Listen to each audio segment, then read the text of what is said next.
Unlike a lot of other manufacturers, I've got a coffee roasting background, so perhaps we understand coffee as well as machines.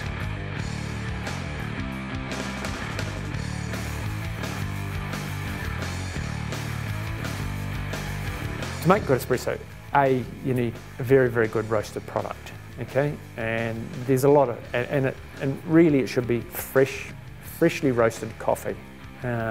Then you need a really good grinder, and you need to grind it immediately and use it immediately.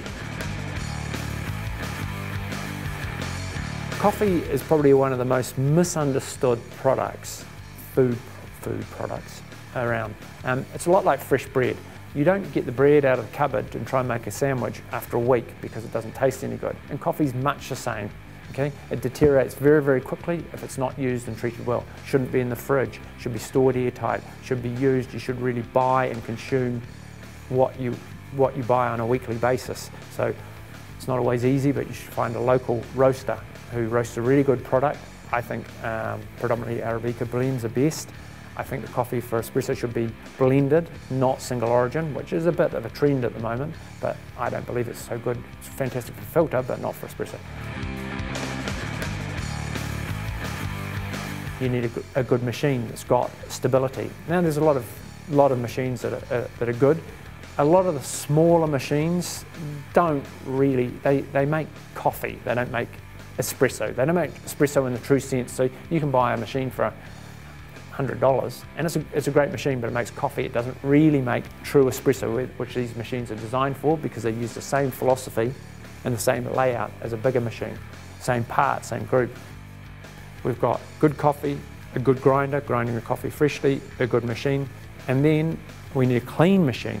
A lot of people never clean their machines, and you can be the best barista, have the best roasted product, and you can taste the coffee from a machine that hasn't been cleaned. So the coffee leaves the oils behind.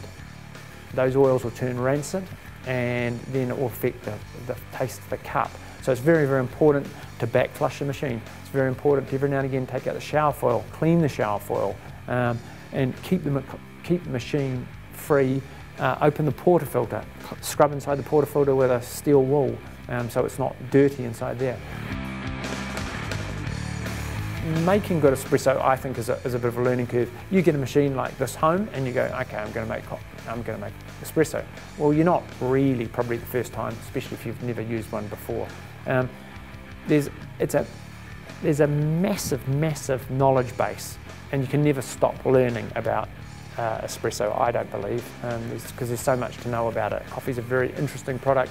The way it turns, the way it tastes with a few degrees difference in temperature, etc., etc. So you've got to be as a barista or as an operator of one of these machines, you've got to be into it in a way. And it is more time consuming, it is more difficult than a push button machine, but the cup is way more satisfying once you've mastered it. So you've got to have a hand of the barista is a very, very important part of that equation also.